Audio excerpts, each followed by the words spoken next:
À la paillote, une cliente dévisage Nathan. Elle a l'impression de l'avoir déjà vu. Nathan se méprend sur ses intentions et pense lui avoir tapé dans l'œil. Cette même cliente le filme un peu plus tard sur la plage alors qu'il met de l'ambiance. Elle en profite pour lui demander son nom. Cette cliente envoie ensuite les images à son mari qui lui confirme que c'est bien Nathan qui lui a volé la montre de sa mère l'année dernière. La cliente confronte Nathan qui nie les faits. Mais elle se souvient parfaitement du numéro que Nathan leur avait fait pour les endormir, elle et son mari.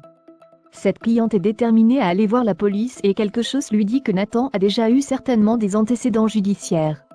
Nathan la supplie de ne pas le faire, mais sans succès. Charlie vole au secours de Nathan. Elle plaide la cause du jeune homme qui n'a pas une vie facile. Sensible aux arguments de la jeune femme, la cliente accepte de ne pas porter plainte. Pour la remercier, Charlie lui offre sa note, mais elle veut la retirer de la paye de Nathan. Nathan s'insurge et rappelle à la jeune femme qu'elle aidait à faire les poches des clients l'année dernière. Charlie accepte de passer l'éponge pour cette fois. Timothée veut aller voir une prostituée. Victor ne veut pas l'aider. Il veut s'entraîner et ne pas blesser Elsa. Timothée est persuadé qu'il a besoin de technique. Victor conseille à Timothée de parler à Elsa. Mais aucunement de parler des prostituées car elle va très mal le prendre. Timothée retourne voir Anna, elle met les choses au point en disant qu'il doit s'expliquer avec Elsa, et oublier cette idée de prostituée. Elsa et Timothée recouchent ensemble. Ça reste compliqué pour Timothée même s'il était détendu. Dans le cadre de son enquête, Martin recherche de potentiels complices de Justin, et interroge tour à tour Judith et No qu'il a placé la veille en garde à vue. Au cours de son audition, No admet connaître Justin. Son grand-père faisait appel à lui en période de forte activité. Mais No ment ensuite à Martin. Il lui affirme que Justin n'est qu'une connaissance et qu'ils ne sont pas restés en contact. Martin le met face à son mensonge en lui lisant l'un des messages qu'il a envoyé à Justin et il demande ensuite à No d'arrêter de lui mentir.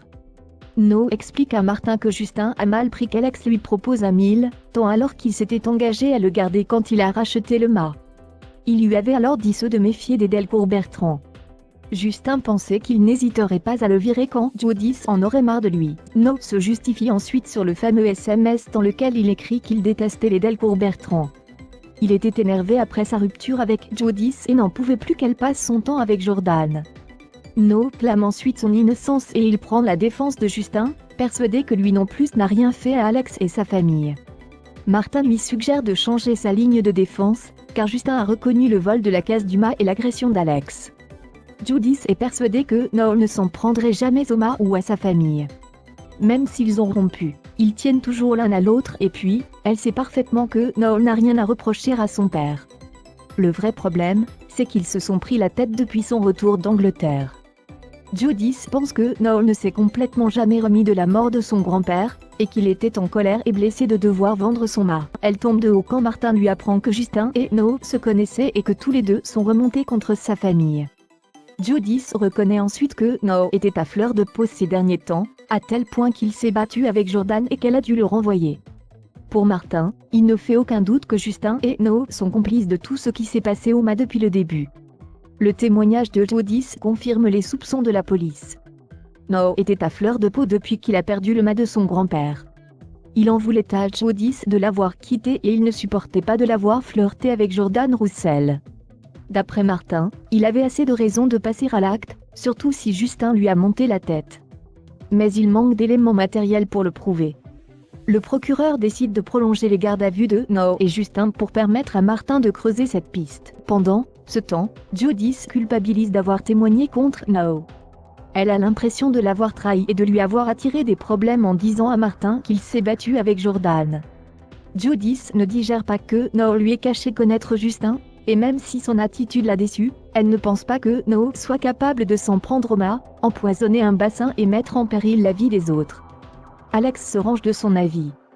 Chloé essaie de rassurer sa fille et lui conseille de laisser Martin faire son travail, certaine que No va être libéré.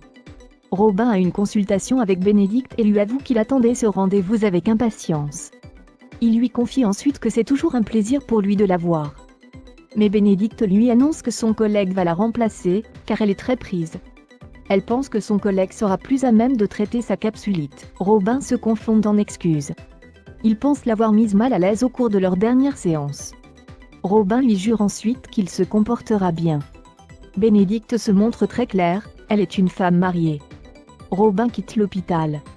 Il confie plus tard à Alex être tombé amoureux de son ostéopathe, et la dépeint comme étant très jolie, très intelligente, très douce, mais très mariée aussi. Robin espère continuer malgré toutes ses séances avec elle. De son côté, alors qu'il est en compagnie d'Anna à l'accueil de l'hôpital, Karim fait une embolie pulmonaire. Prise en charge à temps, il est désormais stable. Anna ne comprend pas comment une telle chose a pu se produire. Karim allait mieux et devait sortir bientôt de l'hôpital. Renaud lui explique que sa blessure au couteau a créé une plaie veineuse et un hématome compressif.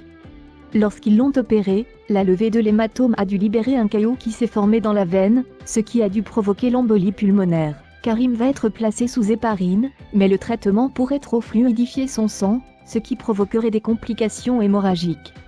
Il va être donc placé sous surveillance constante. Victoire et Renaud tentent de rassurer Anna. La nuit est tombée, lorsqu'un individu arrive sur une barre coma, et détache les poches à huîtres suspendues à des barres.